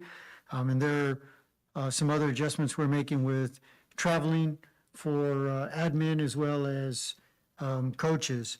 And so we are revising this. Now we're asking for your approval, but as we continue to evaluate the situation, we anticipate more training and conferences will become virtual, not because it's fun or great or super engaging, but because it's what districts can afford.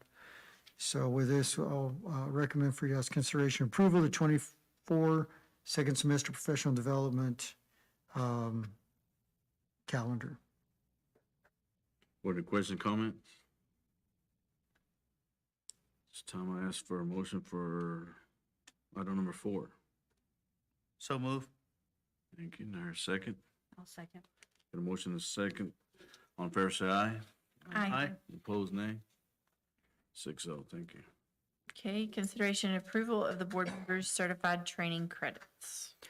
This is required by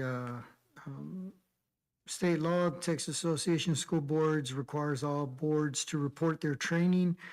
Mr. Soto wins first place again. I think this is like 4th year in a row and running. And tied for second is Ms. De La Garza and Ms. Rivera. So nobody has overtaken Mr. Soto yet. But if we can get y'all to approve these minutes, then in May, Rosie will upload them to the Texas Association of School Boards to show that we're in full compliance with their requirements. Board, any questions, comments? Guy at the bottom of the list needs to get to work on some hours. He really does. That's me, FYI. So Ms. De La Garza's not here. She's trying to outdo us, so. Yeah. Yeah. All right, board, at this time I'll entertain a motion for item number 5. I so move. Thank you. To her second. I'll second. Motion is second. On fair, say aye. Aye. Opposed, nay. 6-0. Thank you. Okay. Item number 6 is to purchase campus supplies using the 24-25 budget and approval of purchases over 50,000. This is an item that we asked campus leadership, district leadership to highly scrutinize and to make sure we weren't buying stuff because we think we have money, but to buy what we need. And so, again, each administrator as well as supervisor over other administrators and areas critically evaluated what was being requested. And so these are necessary items. And then, of course, Ms. Dunlap does her best to get the best value for the items that are needed. So this gets us moving with campus supplies for the 24-25 school year, because regardless of what the state does, we still have to educate kids. So with that, I'll ask for your consideration and approval for item number 6, which is purchase campus supplies. Board, questions, comments? If not, entertain a motion for item number 6. I so move. Thank you. There's a second. I'll second. Got a motion is second. All in favor, say aye. Aye. Opposed, nay. Motion passed 6-0. Okay, approval of purchase of 15 passenger vans over 50,000. Currently, we have 3 Suburbans that now have amassed over 50,000 miles each and have been at least in one accident. And so with that, what is their backup is 3 2008 Econoline Ford vans with the infamous Ford diesel. And the vans, 2 of them are in the shop, and the repairs for 2 of them are worth more than the van's worth. And so we've already reupholstered, repainted, and retouched up everything we can on those vans to get the last 5 years out of them. But they are 2008s with over 100,000 miles. And so with that, I asked Ms. Dunlap if she could take a look at a good value for us. And so she found 3 Ford vans out of Sam Pack 5-star Ford, Carrollton, Texas. And the price is $182,536.66. But this puts us in a situation where we have 3 vans, 15 passenger vans, to transport students that we don't have to go and pick up off the side of the road every so often or pick up out of the repair shop. They are Fords and they are V6 gas engines, but that is what you find now. We looked for diesels, we looked for bigger, sturdier engines, and we looked for other brands, but this is what we found. And so this is the industry standard. Ford seems to be the one doing the 15 passenger vans. This would come out of fund balance. So this isn't something that is budgeted in next year's budget. So again, while I caution that we hold off on things we would love to have versus things that we need to have, because we can't continue to run the Suburbans the way we're running them, because then they're going to be in the repair shop, and we can't continue to run the 2008 vans because outside of going to Lubbock and Amarillo, they're really not reliable for anything beyond that. So with that, I'll recommend for your consideration and approval the purchase of 15 passenger vans over 50,000. Board, any question, comments? Are we getting rid of those other, if we approve this, what happens to the old vans? We'll use them around here. We tend to use them for some in-town student travel. One of them sitting there with a broken transmission that's costs about $5,000. Another one, we're trying to find where all the coolant's going, and we believe it's going somewhere in the engine, and that's not a good thing. So after it's all said and done, out of those 3 vans, we might have maybe one that's good to take a little bit out of town, and one that might be good for in town. So we'll hold on to them until they're not usable at all. I mean, that's just the reality. Unless anyone wants to live in a van by the river, we got one for sale, so. I do have a question. So vans coming out of Carrollton, so what did that look like for a local search? If that question makes sense. Well, I would have to bid it if it was a local search. And this, what I was trying to do, and I don't mind bidding it. You just have to advertise 2 weeks. You have to open 15 days after second ad runs. Then you have to get board approval. So it just takes time. So I reached out. The price is going to be about the same.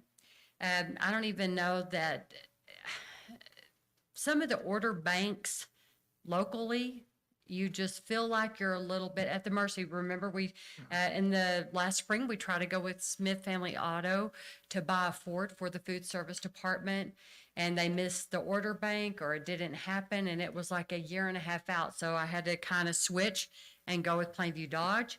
And again, it was a little bit long time outreaching. So what I was trying to do is find solution for our students to be able to be transported. I'm praying now again. He thought that they would be here in about 100 days. So if y'all approve this purchase, we'll issue the purchase order tomorrow. And they think it will be here by the end of July. I counted up the days. Again, we might be at the order bank's mercy. But what I did is I went ahead and went through Buy Board because they have fleet sales teams all over Texas. And I sent it to many. I had 2 that responded. And the pricing on these vans were about the same. One was just a little bit higher. But one thing that we did consider was trying to get one that they had on the ground and order it now. It was still over 50, so I'd have to get y'all's approval. Then, if y'all want me to go bid it with local vendors, I can do it. But I just feel like these can deliver in 100 days because this guy, all he does is fleet. You know, some of our local guys, while they're great, even Plainview Dodge, they kind of have to refer to Frontier Dodge to handle their fleet in Lubbock. They just need help with it, and that's okay. But we kind of felt like it was a urgent necessity. And I will tell you, I was back there looking. The last time I bought, it was a 12-passenger van, was in 2017 for CTE. I did try to bid it locally, and actually Rager Dyke Chevrolet in Floydada is the one who responded. We send it everywhere locally. You just don't know what you're going to get. And it was $35,000. So me doing my weird math, I thought, well, that's for 12 seats. I'm just going to divide out the price per seat. And so, I mean, with inflation, it is about 38% higher. It's been a long time since we bought vans. We sold buses in 2008. If Adam, you may recall, back then, first student would give us the bus back. We would sell the buses. We sold a whole bunch of them, and that's how we bought all the 2008 vans a long time ago. But we aren't in that situation on the contract anymore. So this was what I felt like. They were competitive pricing. We spent about $49 for Marcus's van for SFE that didn't have any seats in it. It's just a cargo van for SFE. So I felt like the price was commiserate for what we're having to deal with right now in today's time. But I felt like the date of delivery would be quicker. But I do not mind bidding it. I can advertise and we can try to go local. And if that's what you guys would like, I don't mind doing that at all. I was just trying to find a quick solution so we could have hopefully vans on the ground before school starts. And our urgency is the 2 that are sitting in the shop right now, and one we know is going to be an engine and the other we know is going to be a transmission. And it doesn't make sense to put $10,000 into those when we know we'll be putting another $10,000 in them a couple months after that on something else. And these are trailer towing capacity. They have the mirrors, the hitch, the rear camera. They even have that, whatever that I can't think what it's called. I don't ever know what it is, but a trailer brake controller. It has rear cameras, this is what I could come up with and trying to, but I don't mind bidding it if you guys want me to do that. So I think that's, good explanation, and I like that. One other question I do have, and it may not be relevant, but since we're getting them out of Carrollton and we do have the buy board contract. Yes. How do these vehicles get serviced if they're going to get serviced? Like if there's some issues with them, are we going to be able to do it locally or do Yes. they have, okay, Yeah.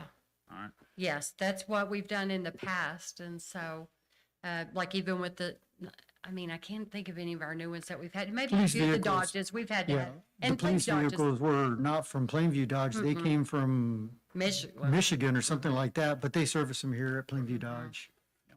And that's a part of the fee. The vehicles were $60,712 each, but you have to pay by board one fee per PO. So we put all three of them on one PO. So we just have the one $400 fee. And so, but that's, I'm trying to think of the last fee. It seems like we got a Suburban that was from same situation, but yes, they'll service them locally. Basic white vans. Oh, yeah, yeah. Vinyl, it's vinyl floor. Yeah, No it's I saw this color that's something onyx on the inside, but we do vinyl flooring, vinyl seats, just so they're easy cleanup for the kids. And then we do actually have a little contract with the local detailer in town, and when it comes time, we take them there for $35 and they get them cleaned up and just, trying to help maintain them. And then I think David Where's and that? Manuel do a good job. Be sure oil changes are being done and tires are rotated and all Behind those Bill Wells things. Tire. Just to be good stewards of our vehicles we have. And these vans are not designated for a specific program. They're No, just, no, anybody can use them. It's for student use though. That's what right. it is for student use. You cannot use it for a home to school route. That's against the law of TEA. You can use it for student transportation such as this. Athletics, UIL, Lori Franklin's group with the UIL academics, just ag. If they really have their They own, have their but I'm stuff. trying to think. Yeah, If club- they really needed it, they could though. Yeah, clubs, organizations sometimes. Oh yeah, bowling, and they take those kids that love it. Yeah, you got the decal, both decal. that big bulldog on it. Yeah, we're not doing that again, I don't think. Because the vans we have, we had to take some wrap off them because the wrap was flapping in the wind and so making drivers behind them blind by pieces of the wrap landing on people's windshields. It's not good. Any more questions, board? I'll just add, it is a V6, but they tried to tell me that this was the greatest thing. It's some type of eco boost because we do full trailers some, but it is going to be a V6. But the eco boost they said could handle it. So when golf pulls their trailer, I guess. Yeah. Well, believe it when we see it, so. So no more questions, comments, board? All right, so entertain a motion for item number 7. I so move.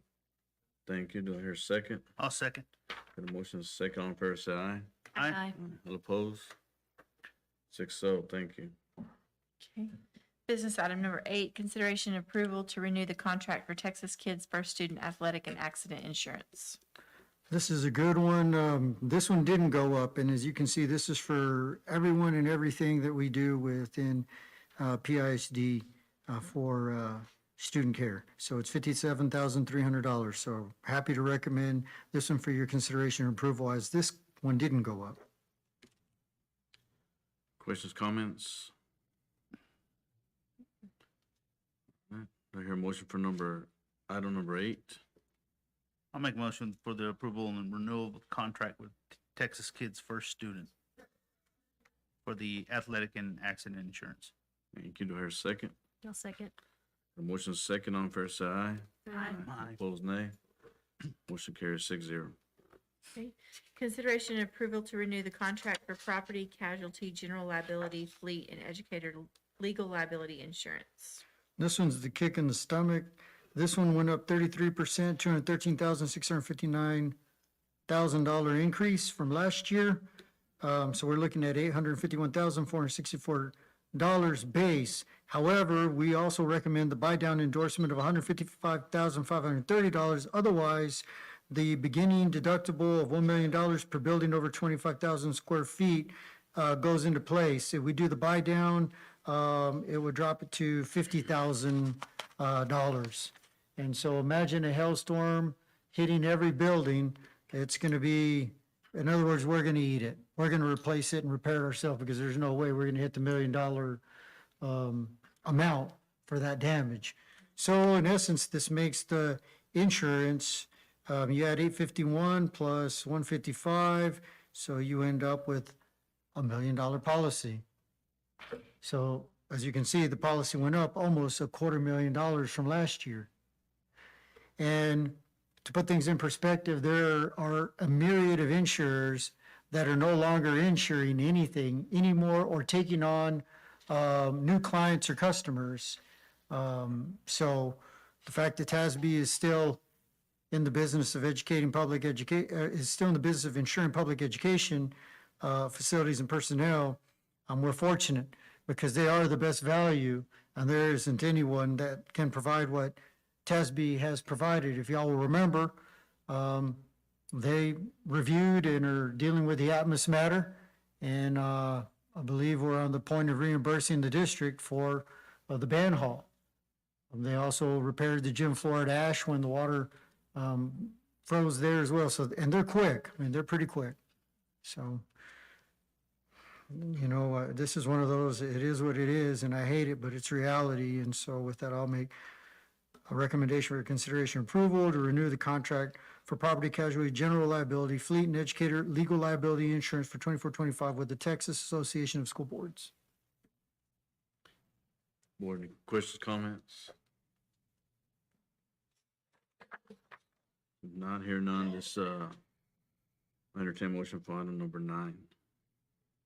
I move we approve the contract as presented. Thank you. Do I hear a second?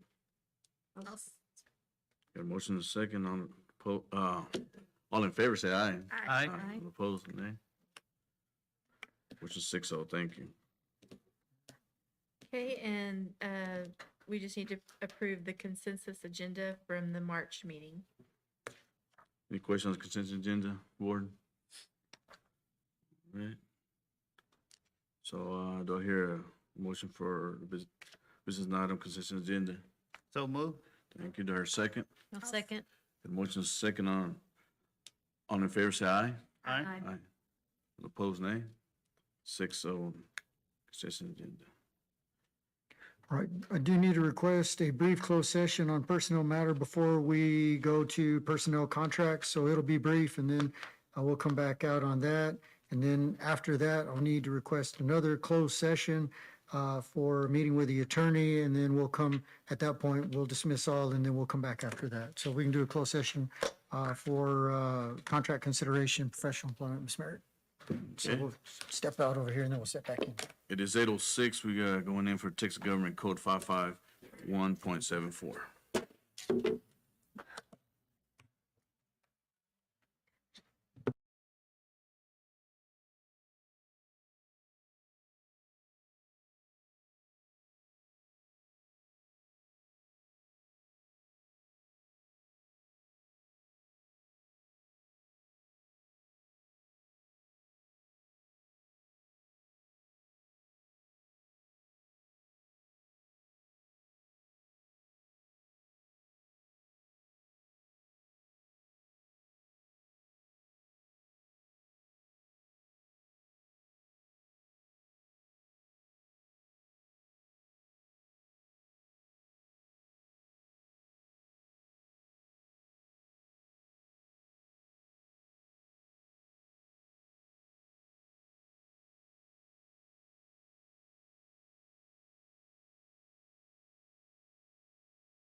It is 8:22, back from closed session.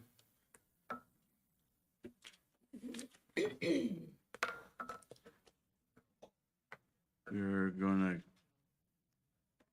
for consideration of a professional employment contract for 2024-2025 school year, package number 1. Do I hear a motion? All right, on behalf of the administration, we would like to make the recommendation that the board consider and approve package number 1.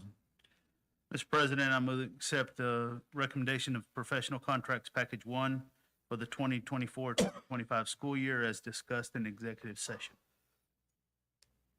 Okay, do I hear a motion and do I hear a second? I'll second. The motion is second for package number 1. All in favor, say aye. Aye. All opposed, nay. Any abstentions? Okay, motion passes 6-0. Okay, on behalf of the administration, I'd like to recommend for the board's consideration and approval, package number 2. I move to accept the recommendation of professional contracts package 2 for the 24-25 school year as discussed in executive session. Okay, got a motion, do I hear a second? Second. Got a motion and a second, all in favor, say aye. Aye. All opposed, nay. Any abstentions? Abstain. Okay. Got 5-0 and one extension. Thank you.